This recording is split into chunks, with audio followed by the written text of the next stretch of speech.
Kita ini yang telah dipanggil dalam iman yang sama juga mempunyai tugas untuk mewartakan itu supaya kita sendiri dengan mewartakannya kita tetap setia kepadanya. Yang terakhir, jangan heran ya kalau sampai sekarang ini Yesus itu tidak diterima oleh semua orang sebagai Mesias. Mesias itu ada yang mengira bahwa Mesias itu belum datang, atau bahkan ada yang mengira bahwa Mesias itu bukan Yesus, tapi orang lain lagi. Sehingga nanti ada orang yang datang mengaku-aku, akulah Mesias, akulah dia. Nah, terhadap angin pengajaran yang kayak gitu, yang mengombang-ambingkan iman kita, itu jangan gelisah, jangan cemas, setialah, teguhlah, tetap berdiri, berpegang pada sabda Tuhan. Inilah yang kita mohon, supaya kita tetap setia kepadanya, mewartakannya, jangan sampai iman kita goyah, diombang-ambingkan oleh angin pengajaran yang tidak jelas itu. Mari kita mohon itu semua, supaya kita meneguhkan iman kita sendiri di dalam menantikan kedatangan Sang Juru Selamat itu di dalam hati kita untuk kita setiai.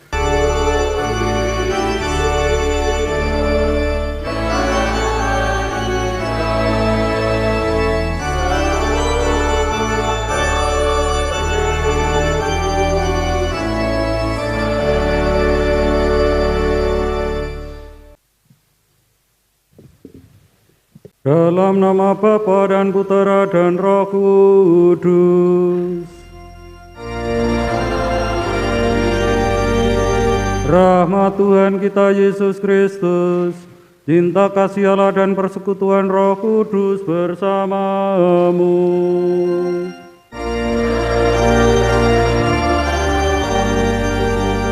Saudara-saudari yang terkasih dalam Kristus, selamat pagi berkah dalam. Kita pada Minggu Advent yang keempat ini semakin diajak untuk menantikan Sang Juru Selamat yang pasti akan datang dengan hati yang lebih pantas. Untuk itu kita mohon agar kita dibersihkan dari segala dosa dan juga kekurangan kita, supaya hati kita menyongsong Dia dengan hati yang murni. Mari kita menyiapkan hati kita untuk perayaan Ekaristi ini dengan mengucap syukur atas karunia Allah bagi hidup kita, seraya mohon ampun atas segala dosa kita, supaya pantas dalam peristiwa penyelamatan ini. Saya mengaku kepada Allah yang Maha Kuasa dan kepada saudara sekalian bahwa saya telah berdosa dengan pikiran dan perkataan, dengan perbuatan dan kelalaian. Saya berdosa, saya sungguh berdosa. Oleh sebab itu saya mohon kepada Santa Perawan Maria, kepada para malaikat dan orang kudus, dan kepada saudara sekalian, supaya mendoakan saya pada Allah Tuhan kita. Semoga Allah yang Maha Kuasa mengasihani kita, mengampuni dosa kita, dan mengantar kita ke hidup yang kekal.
Marilah berdoa.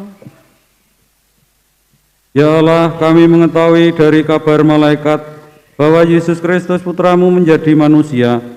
Maka kami mohon curahkanlah rahmat-Mu ke dalam hati kami, supaya karena sengsara dan salibnya kami diantar kepada kebangkitan yang mulia dengan pengantaran Tuhan kami Yesus Kristus Putramu yang hidup dan berkuasa bersama Dikau dalam persatuan Roh Kudus, Allah sepanjang segala masa. Seorang perempuan muda akan mengandung. Bacaan dari kitab Yesaya. Beginilah firman Tuhan Allah kepada Ahaz bin Yotam bin Asia, Raja Yehuda. Mintalah suatu pertanda dari Tuhan Allahmu, entah itu sesuatu dari dunia orang mati yang paling bawah, entah sesuatu dari tempat tertinggi yang di atas. Tetapi Ahaz menjawab, "Aku tidak mau minta, aku tidak mau mencobai Tuhan." Lalu berkatalah Nabi Yesaya, "Baiklah, dengarkan hai keluarga Daud. Belum cukupkah kamu melelahkan orang sehingga kamu melelahkan Allahku juga? Sebab itu Tuhan sendirilah yang akan memberikan kepadamu suatu pertanda.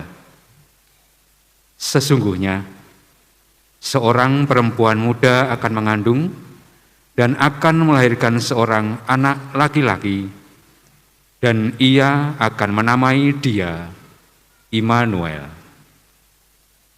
Demikianlah sabda Tuhan.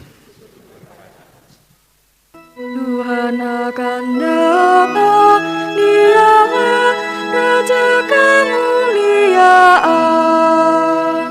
Tuhan akan datang, Dialah Raja kemuliaan. Milik Tuhanlah bumi dan segala isinya, jagat dan semua yang diam di dalamnya. Sebab Dialah yang mendasarkan bumi di atas lautan dan menegakkannya di atas sungai-sungai. Tuhan akan datang, Dialah Raja kemuliaan. Siapakah yang boleh naik ke gunung Tuhan? Siapakah yang boleh berdiri di tempatnya yang kudus? Orang yang bersih tangannya dan murni hatinya, yang tidak menyerahkan diri kepada penipuan. Tuhan akan datang, Dialah Raja kemuliaan. Kristus Yesus keturunan Daud itu adalah anak Allah. Bacaan dari surat Rasul Paulus kepada jemaat di Roma. Dari Paulus, hamba Kristus Yesus, yang dipanggil menjadi rasul dan dikuduskan untuk memberitakan Injil Allah. Injil itu dahulu telah dijanjikannya dengan perantaraan nabi dalam kitab-kitab suci. Pokok isinya ialah tentang anak Allah yang menurut daging dilahirkan dari keturunan Daud dan menurut Roh Kekudusan dinyatakan sebagai anak Allah yang berkuasa oleh kebangkitannya dari antara orang mati. Dia itulah Yesus Kristus Tuhan kita. Dengan perantaraannya kami menerima kasih karunia dan jabatan rasul untuk menuntun semua bangsa, supaya mereka percaya dan taat kepada namanya. Dan kamu yang telah dipanggil menjadi milik Kristus, kamu pun termasuk di antara mereka. Kepada kamu semua yang tinggal di Roma, yang dikasihi Allah, yang dipanggil dan dijadikan orang-orang kudus, semoga kasih karunia dan damai sejahtera dari Allah Bapa kita dan dari Tuhan Yesus Kristus menyertai kamu. Demikianlah sabda Tuhan. Haleluya, haleluya, haleluya.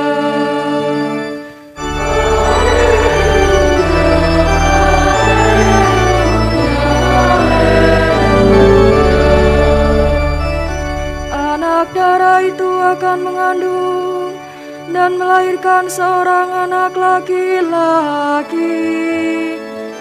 Mereka akan menamai dia Immanuel, yang berarti Allah menyertai kita.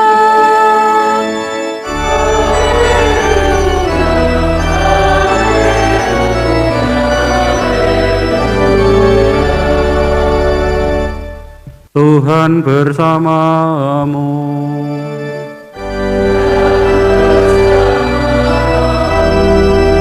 Inilah Injil suci menurut Matius.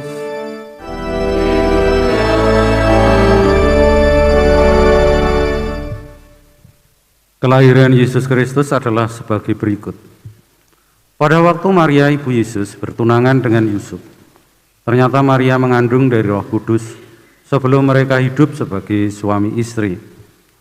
Karena Yusuf suaminya seorang yang tulus hati dan tidak mau mencemarkan nama istrinya di depan umum, ia bermaksud menceraikannya dengan diam-diam. Tetapi ketika Yusuf mempertimbangkan maksud itu, malaikat Tuhan tampak kepadanya dalam mimpi dan berkata, "Yusuf anak Daud, janganlah engkau takut mengambil Maria sebagai istrimu, sebab anak yang di dalam kandungannya adalah dari Roh Kudus. Maria akan melahirkan anak laki-laki, dan engkau akan menamai dia Yesus. Karena dialah yang akan menyelamatkan umatnya dari dosa-dosa mereka." Hal itu terjadi supaya digenapi yang difirmankan Tuhan melalui nabi. "Sesungguhnya anak darah itu akan mengandung dan melahirkan seorang anak laki-laki, dan mereka akan menamai dia Immanuel," yang berarti Allah menyertai kita. Sesudah bangun dari tidurnya, Yusuf berbuat seperti yang diperintahkan malaikat Tuhan itu kepadanya. Ia mengambil Maria sebagai istrinya. Demikianlah sabda Tuhan.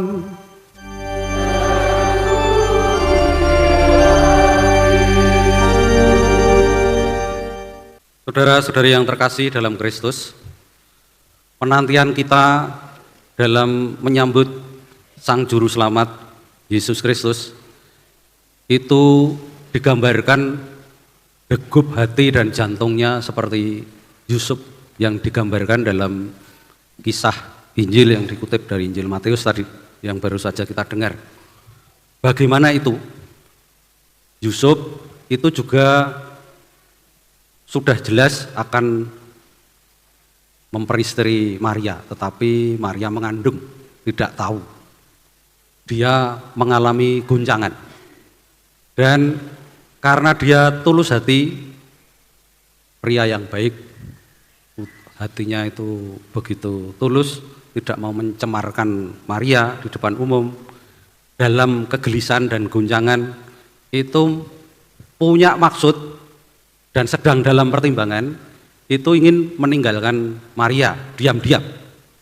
Nah, di situ antara ini mau menerima atau tidak, menerima atau tidak. Nah, barangkali penantian kita itu ya begitu itu. Yang saya gambarkan bukan soal siapa yang dinantikan, tapi hatinya itu sedang dalam iya tidak. Hati kita digetarkan mengenai Sang Juru Selamat ini. Yang paling pokok adalah itu. Nah, kita renungkan Yusuf itu bagaimana bersikap dan menghadapinya. Dalam situasi yang goncang, dia pasti sebagai orang yang disebut hatinya baik, ya, itu berdoa atau banyak pertimbangan. Karena dia juga hidupnya itu mengikuti tradisi keagamaan Yahudi dengan baik juga, ibadah. Nanti setelah Yesus lahir pun kan sering mengantar dia ke tempat ibadah. Nah, itu artinya hidupnya sampai di detik yang diceritakan ini, dia sudah pernah mendengar pewartaan para nabi. Nah, maka ketika mempertimbangkan itu, dia kemudian tidur. Jadi dalam keadaan bingung itu, setelah berdoa tidur. Pada saat tidur inilah dia memperoleh kekuatan yang dikatakan di dalam mimpi. Mimpinya apa? Mimpinya malaikat Tuhan berbicara kepada Yusuf, memberikan penegasan. Yusuf, anak Daud, janganlah engkau takut mengambil Maria sebagai istrimu. Nah, dalam goncangan mau meninggalkan atau tidak, dia memperoleh penegasan itu dalam mimpinya. Apa yang dikatakan dalam mimpi? Itu bahwa Maria akan melahirkan anak laki-laki dan engkau akan menamai dia Yesus. Nah, yang lebih membuat penegasan lagi, dia itu Yesus yang akan menyelamatkan umatnya dari dosa. Hal itu terjadi supaya genaplah firman Tuhan yang disampaikan oleh Nabi. Dia menyebut, malaikat Tuhan itu mengatakan juga ini supaya perkataan para nabi, nubuat para nabi itu digenapi dan kamu ambil bagian di situ itu. Tadi yang saya katakan kalau Yusuf itu sering beribadah, mendengar pembacaan dari kitab para nabi kan pasti mendengar tentang itu. Lah apa yang dinubuatkan nabi ini disebutkan juga oleh malaikat Tuhan itu. Tapi mari kita lihat dulu bacaan pertama dalam teks yang Anda miliki ya. Itulah yang dirujuk, yang disebut oleh para nabi tadi, yang dinubuatkan para nabi. Nah, nabi yang paling lebih eksplisit dan juga menuliskan di dalam teks itu ya Nabi Yesaya ini. Di situ dikutip dari kitab Nabi Yesaya, berada dalam kisahnya percakapan dengan Raja Ahaz. Nah, Nabi Yesaya berkata, Tuhan sendirilah yang akan memberikan kepadamu suatu pertanda. Pertandanya apa? Sesungguhnya seorang perempuan muda akan mengandung dan akan melahirkan seorang anak laki-laki dan ia akan menamai dia Immanuel. Pada waktu Nabi Yesaya ini mengatakan itu kepada Raja Ahaz, Immanuel ini sudah terjadi apa belum? Sudah lahir apa belum? Belum, karena ini berupa nubuat yang disampaikan kepada Raja Ahaz. Engkau itu akan mengalami keselamatan, perlindungan dari Allah. Tandanya apa? Tandanya ya ini, disebut ini, akan. Tapi ini belum terjadi.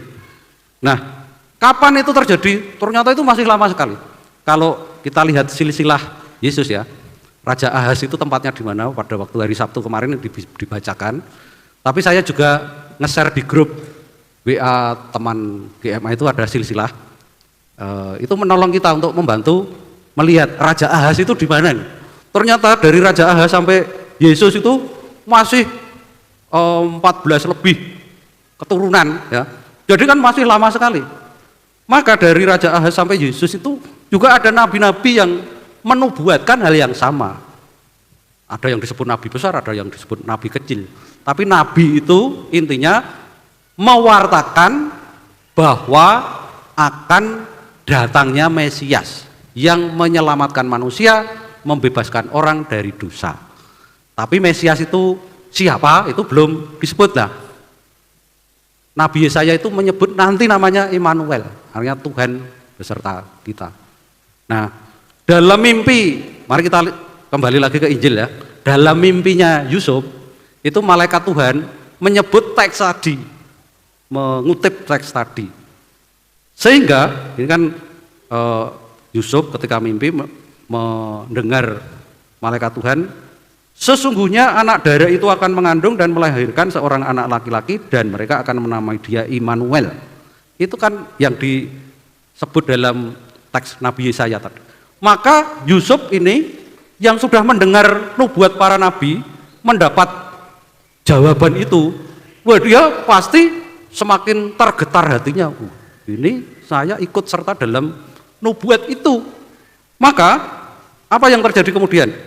Sesudah bangun dari tidurnya, Yusuf berbuat seperti yang diperintahkan malaikat Tuhan itu kepadanya. Jadi mengalami masalah, berdoa, mempertimbangkan, tidur.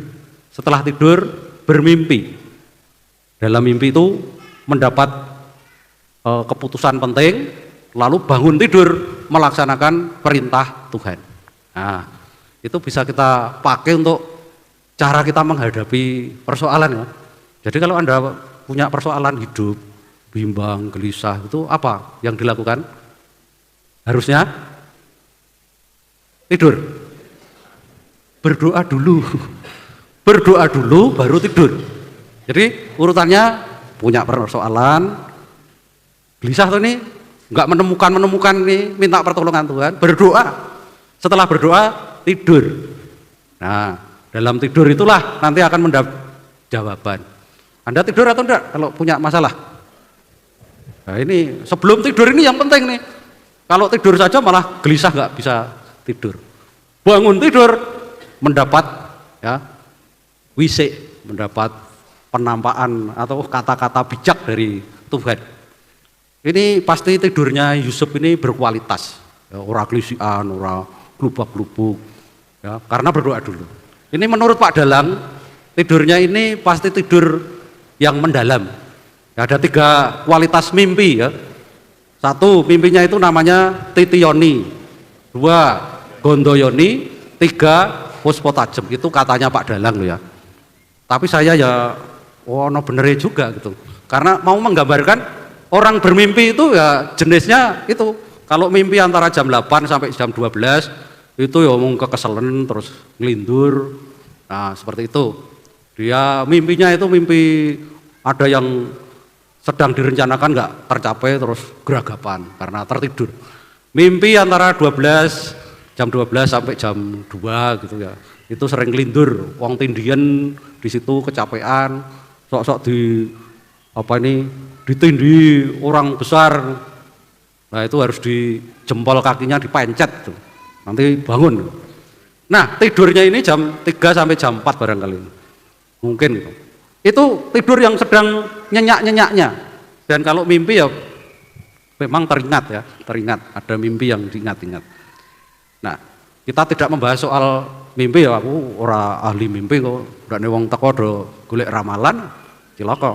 Nah, maka di sini Yusuf ini mengalami itu. Dan memang dalam kitab suci banyak hal para nabi juga petunjuk dari Tuhan itu lewat mimpi. Maka ada ini ya, ada patung Yusuf, patung Santo Yusuf yang sedang tidur. Pernah melihat enggak? Nah, ada yang pernah, ada yang tidak. Ya, itu tidur itu karena menggambarkan ini. Dalam tidurnya Santo Yusuf itu tidur yang berkualitas, ada kata-kata dari Tuhan memberikan petunjuk untuk memutuskan sesuatu yang sangat penting dalam kehidupan Santo Yusuf itu sendiri dan juga kehidupan umat beriman dalam rangka kedatangan Mesias itu. Maka ini bisa menjadi model ya. Kalau Anda tidak bisa memutuskan segala sesuatu ya tidur saja. Nah masalahnya itu kalau tidak bisa tidur itu ya. Anda pernah punya masalah tidak bisa tidur? Ya, kalau Santo Yusuf tidur, bangun, mendapat jawaban dari Tuhan. Nah kalau tidak bisa tidur nih, piye ini caranya? Tahu caranya mengatasi? Gampang. Datanglah ke gereja, mendengar homili Romo, pasti ngantuk terus tidur. Gitu. Yakin itu. Ya. Lah, maka ini peran Yusuf ini dalam mempertimbangkan perkara ini menjadi model bagi kita. Oleh sebab itu, kata-kata para nabi ini memberikan arah supaya orang menyambut datangnya sang Mesias itu yang oleh Nabi Yesaya ditunjukkan Emmanuel, oleh malaikat Tuhan kepada Yusuf itu Emmanuel. Tapi Emmanuel itu yang mana wong itu artinya Allah menyertai kita. Orangnya ini yang mana? Lah, orangnya yang mana? Itulah yang ditunjukkan oleh sang nabi besar. Siapa nabi besar itu? Nabi besar dan terakhir bagi iman Kristiani, iman Katolik. Siapa nabi besar itu? Dia adalah Yohanes Pembaptis. Jadi menurut iman kita, nabi besar, nabi terakhir itu Yohanes Pembaptis. Karena Yohanes Pembaptis itu sama dengan para nabi terdahulu, mewartakan Mesias yang akan datang, yang akan membebaskan manusia dari dosa, tapi sekaligus dia pula yang menunjukkan secara konkret, jelas, Mesias itu adalah Yesus. Dialah anak domba yang menghapus dosa dunia. Bahkan para muridnya Yohanes ini kemudian diantar kepada Yesus supaya mengikuti dia. Bukan aku yang dinantikan itu. Kalau aku membaptis engkau dengan air, tetapi sesudah aku ada yang lebih berkuasa daripadaku, membuka tali kasutnya pun aku tidak layak. dialah yang akan membaptis kamu dengan Roh Kudus dan dengan api. Nah, maka Yohanes ini nabi yang terakhir yang menunjukkan sangat jelas dan hidupnya ini sejaman dengan Sang Mesias itu sendiri dan menunjukkan dia itu Yesus. Nah, maka banyak orang kemudian berbondong-bondong datang kepada Yesus karena memang Yohanes pula itu juga yang dinubuatkan oleh Nabi Yesaya. Dialah orang yang berseru-seru di padang gurun, persiapkanlah jalan bagi Tuhan. Itu yang dimaksud oleh Nabi Yesaya, ya Yohanes Pembaptis itu. Nah, setelah Sang Mesias itu datang, yaitu Yesus Kristus, itu sudah tidak ada nabi lagi. Bagi iman Katolik tidak ada nabi lagi. Yang ada namanya sudah sebutannya lain, yaitu rasul.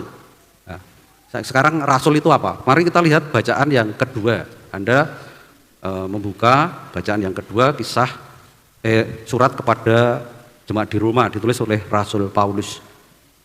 Dia ini mewartakan. Tadi kan kalau sebelum Yesus lahir, para nabi mewartakan Sang Mesias. Mesias itu siapa? Yesus, puncaknya Yesus.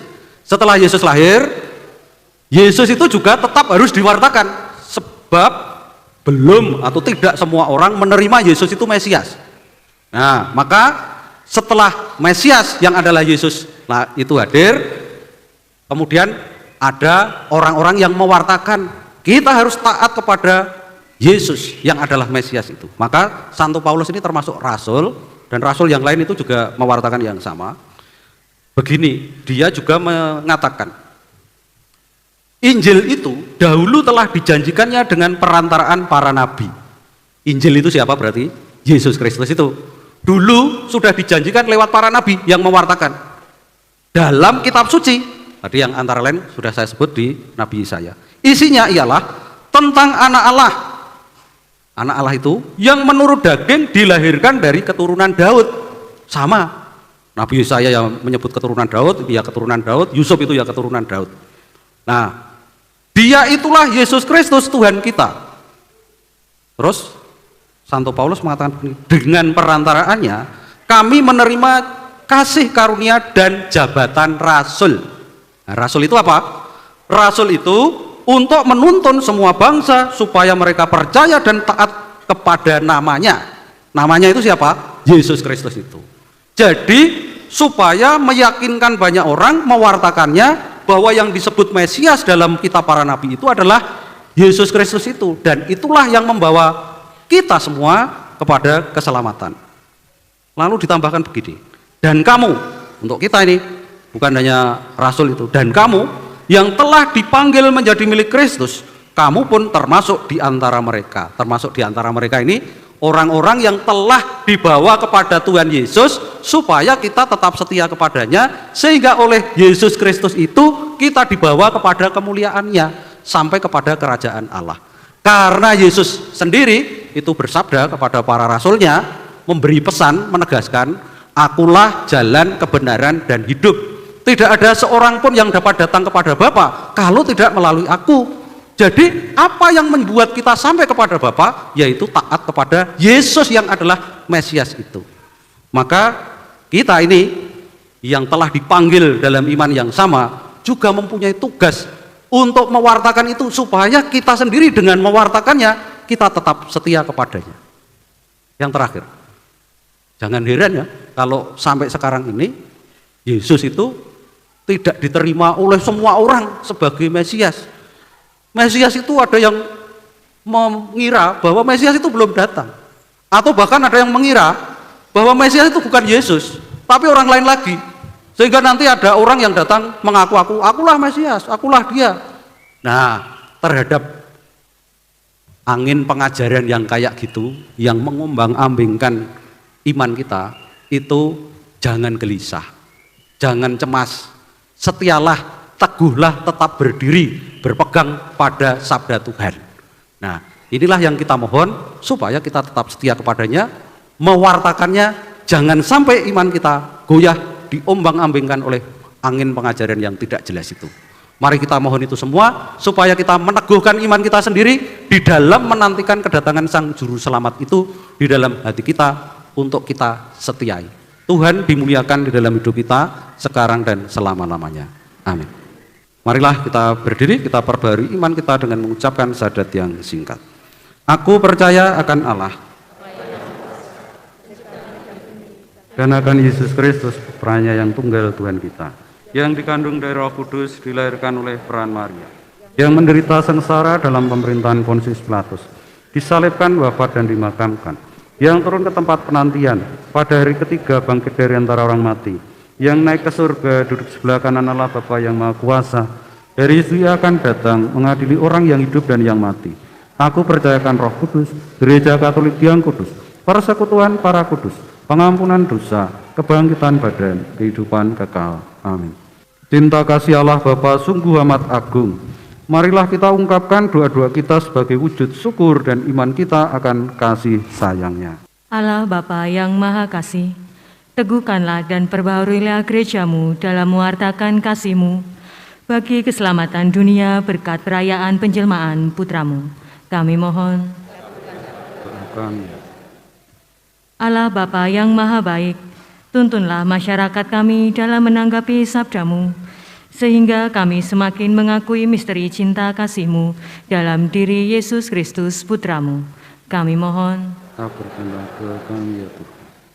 Allah Bapa Maha Baik, dampingilah kaum muda kami yang saat ini sedang berjuang menyelami arti kedatangan Putra-Mu di tengah umat manusia dengan terlibat berbagi hidup bagi sesama. Kami mohon. Allah Bapa Maha Setia, berkatilah kami semua dalam berbagi kegembiraan Natal, khususnya bagi mereka yang kecil, lemah, miskin, tersingkir, dan difabel. Kami mohon.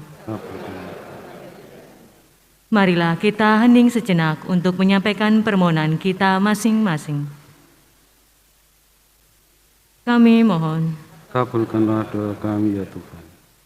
Allah Bapa yang Maha Pengasih, kami bersyukur atas cinta kasih-Mu yang tampak dalam diri Yesus Kristus.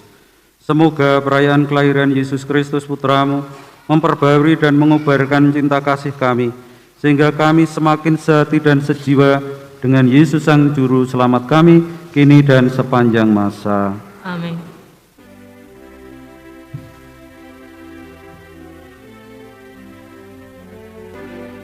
Terpujilah Engkau Tuhan Allah semesta alam, sebab dari kemurahan-Mu kami menerima roti yang kami persembahkan kepadamu, hasil bumi dan usaha manusia, yang bagi kami akan menjadi roti kehidupan.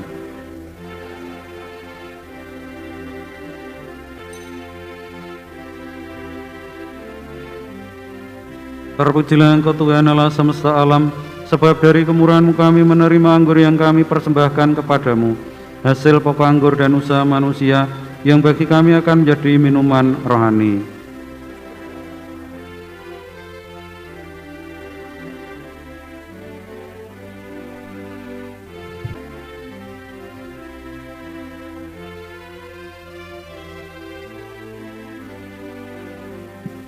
Berdoalah saudara-saudari, supaya persembahanku dan persembahanmu berkenan pada Allah Bapa yang Maha Kuasa. Semoga persembahan ini diterima demi kemuliaan Tuhan dan keselamatan kita, serta seluruh umat Allah yang kudus.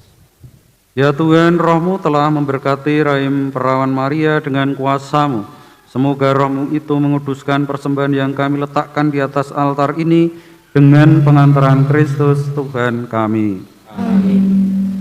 Tuhan bersamamu.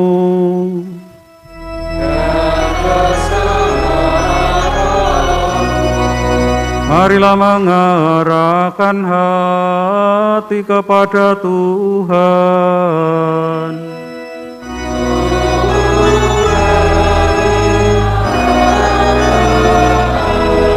Marilah bersyukur kepada Tuhan Allah kita.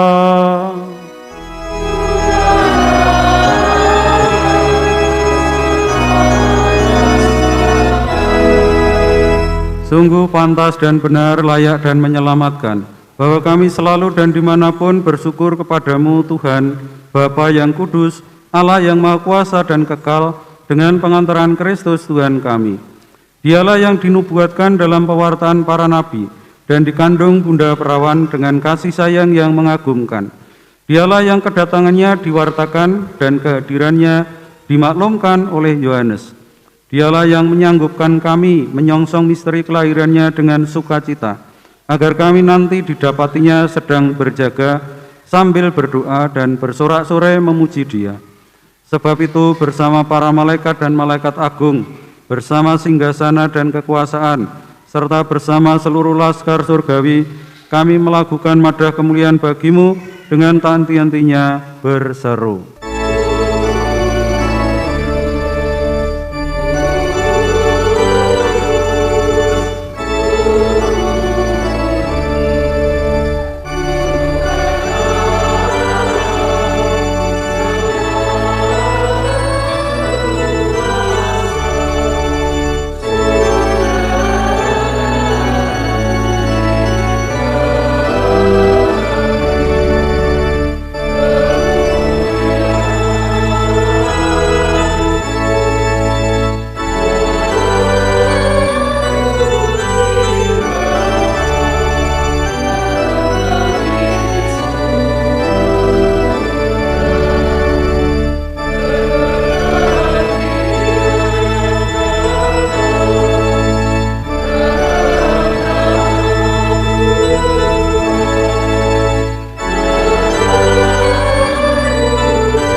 Sungguh kuduslah Engkau Tuhan, sumber segala kekudusan.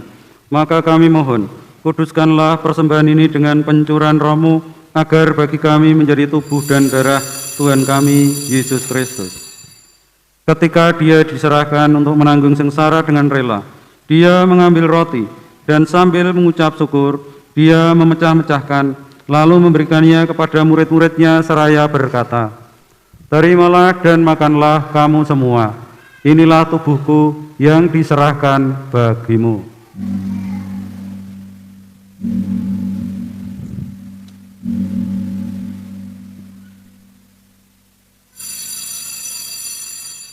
Demikian pula sesudah perjamuan, Dia mengambil piala.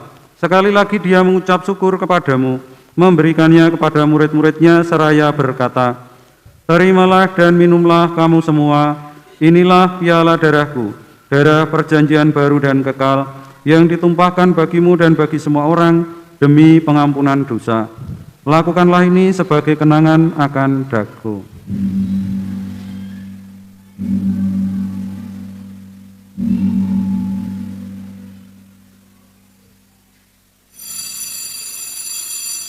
Marilah menyatakan misteri iman kita.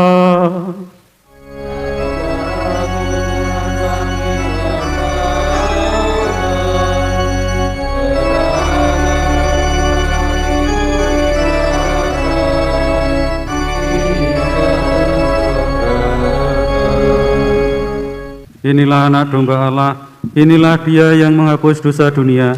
Berbahagialah saudara-saudari yang diundang ke perjamuan anak domba.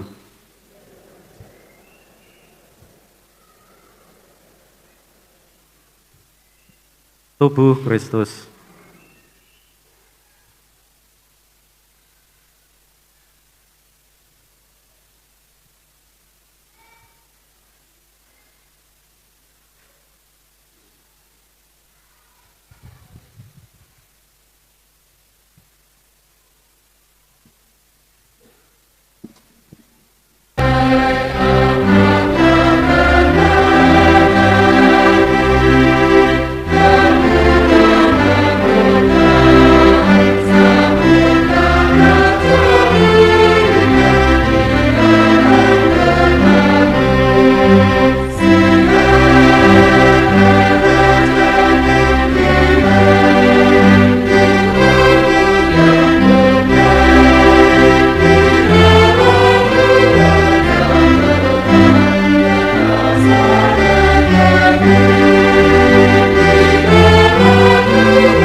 Sesudah bangun dari tidurnya, Yusuf berbuat seperti yang diperintahkan malaikat Tuhan itu kepadanya.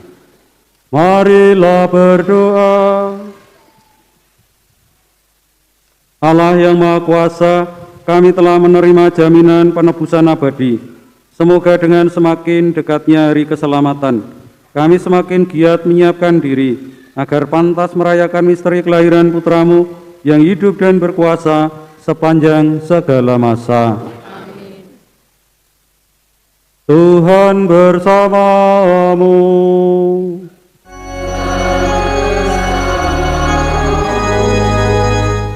Semoga Allah yang Maha Kuasa memberkati saudara sekalian, Bapa dan Putra dan Roh Kudus.